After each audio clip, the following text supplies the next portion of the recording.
Well, the firing of James Comey has drawn some comparisons to the actions of our 37th president, Richard Nixon. CBS News contributor Bob Schieffer covered the Nixon administration, among many others, during his career. Bob, we got to ask you, Democrats say the timing of Comey's firing is suspicious because of the ongoing Russia investigation, calling the move Nixonian. Is that a fair assessment?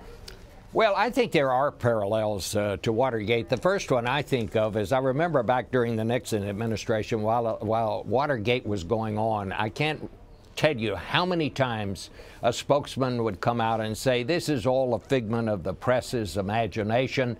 We're not focusing on that at the Nixon White House. We're spending our time getting the people's work done. We're not focusing on this. Well, of course, as we now know, they were spending every minute of every day focusing how to get the president out of this and how to get past that. So I guess in that way there are some parallels. But you know, I've got to tell you, when I think about this, I think all the way back to the Kennedy assassination. As you know, I was there. Right. I have always felt that had Lee Harvey Oswald been put on trial, many of these conspiracy theories that are still, you know, reverberating around the world today, many of those things would have been put to rest. I think in this case, Donald Trump has to put this to rest. He has to put the American people at ease. It's going to take more than tweets saying, I didn't do anything wrong. But he's got to put this behind him. If he doesn't, it is going to dog him for the rest of his term, and it could bring the government to a complete stop. Look at what's happened this week. It's all people in Washington are focusing on right now is this thing, and he's got a lot of things he says he wants to do. He needs to basically open up the books, give people proof, show them why, if these things are not true, and he's not involved, show them why that's not true. This will not sustain as it is, because right now the White House appears from the outside to be in total chaos. It's sort of an exercise in incompetence. Yeah. He's making fools of the people he's sending out to explain the inexplicable. Well, and he's then all got those to people change keep that. saying that they're all on the same page, and then every day they're not on the same page.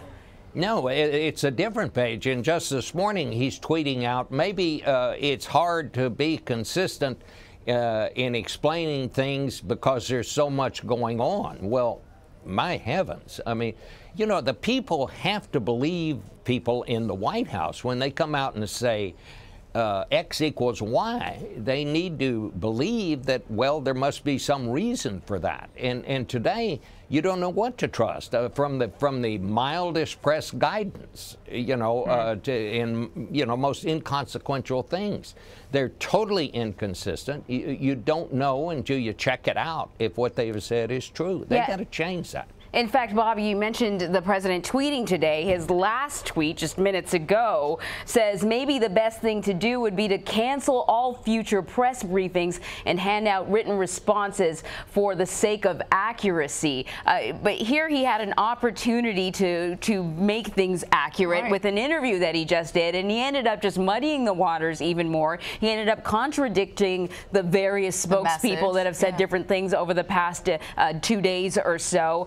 You know, what do you make of this? Every once in a while, he dangles that out there, a sort of little threat to the media. You know, maybe we should cancel press briefings. Maybe we should make them closed, and little threats like that. The headline for me is that won't work. It never has, and it never will. What he needs to do is just the opposite. Maybe he goes to Congress. Maybe he says, you know, call me before the intelligence committees. Ask me any question you want, and I'll give you any document you need to back up what I'm telling you here.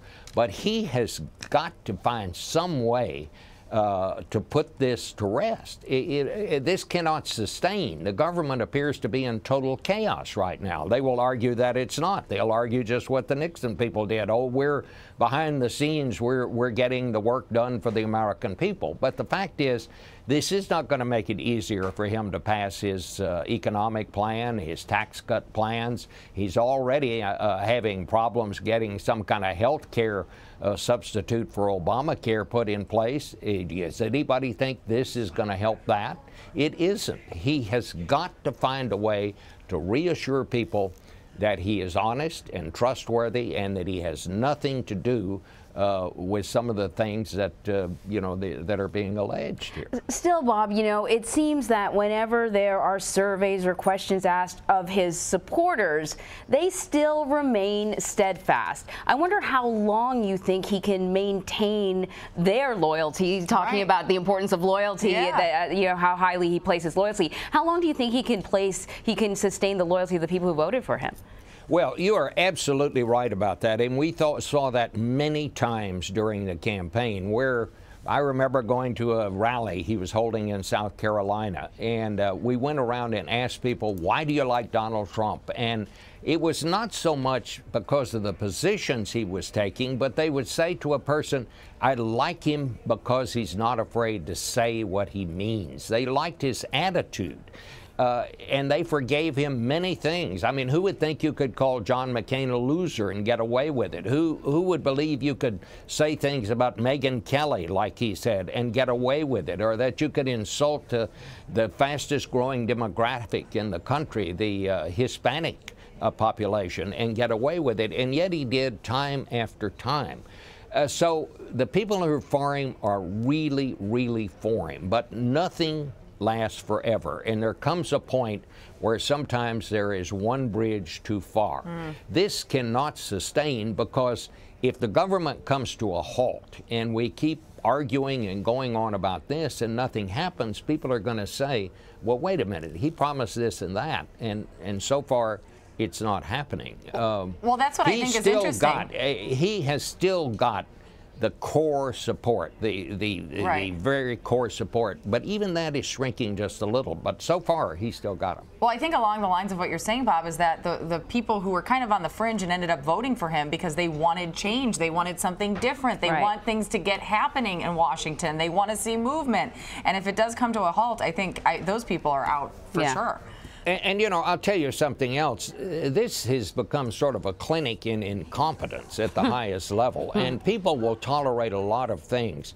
But when they begin, when incompetence comes up, they don't like that very much. And that, unless he can change that perception, I think you might even see some of his most loyal supporters say, wait a minute, he came in there with some great ideas, but apparently he just couldn't figure out how to get anything done. And in the end, that will be the thing that will be the test for Donald Trump. Not what we say about him, but what he is able to do. Sure. And this cannot sustain. It just simply can't. And he's got to find a way to get past this. All right, Bob Schieffer, always a pleasure talking to you, sir. Thank you so much.